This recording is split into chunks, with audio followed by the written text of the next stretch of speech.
This portion of Dream Car Garage is brought to you by XV Motorsports, engineering modern supercars from classic muscle cars.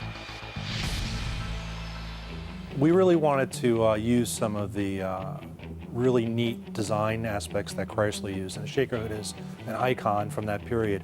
So we wanted to make sure that we would be able to fit these motors with a functional shaker hood package. So we've gone ahead and put the pieces together to do that. In order to fit the shaker hood scoop on the 6.1 Hemi engine, we needed a new intake manifold to mount a 4-barrel throttle body on.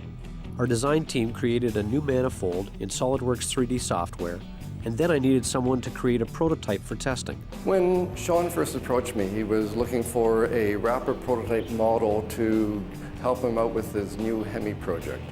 And what he needed was something that could be turned around very, very quickly and to be very accurate, that he could put on top of the engine and do some airflow testing. And we had the solution for him.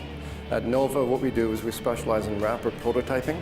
And wrapper prototyping is a catchphrase for a new industry that takes 3D CAD models, anything that has been designed inside a CAD system, and can then make it into a solid object.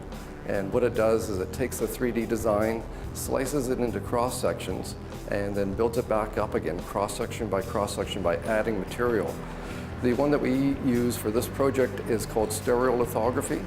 And the original machines used a vat of liquid plastic that laser would then solidify within that liquid plastic.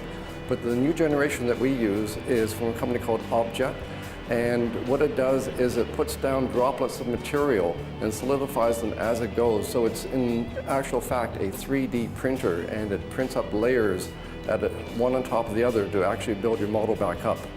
The layer thickness on these is 6/10,000ths of an inch, so it's under 1 thou, and the resolution is just amazing. The parts come out with a support system built around them.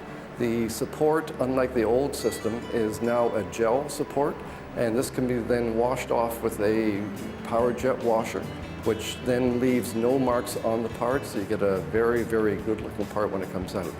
The parts are ready to be used, or they can be used for secondary processes. Now, in the case of Sean's part, because it was so large, we had to cut it into 4 different sections, and we built up the sections. We built 3 at one time and placed on the platform, which is about 13 inches by 12.5.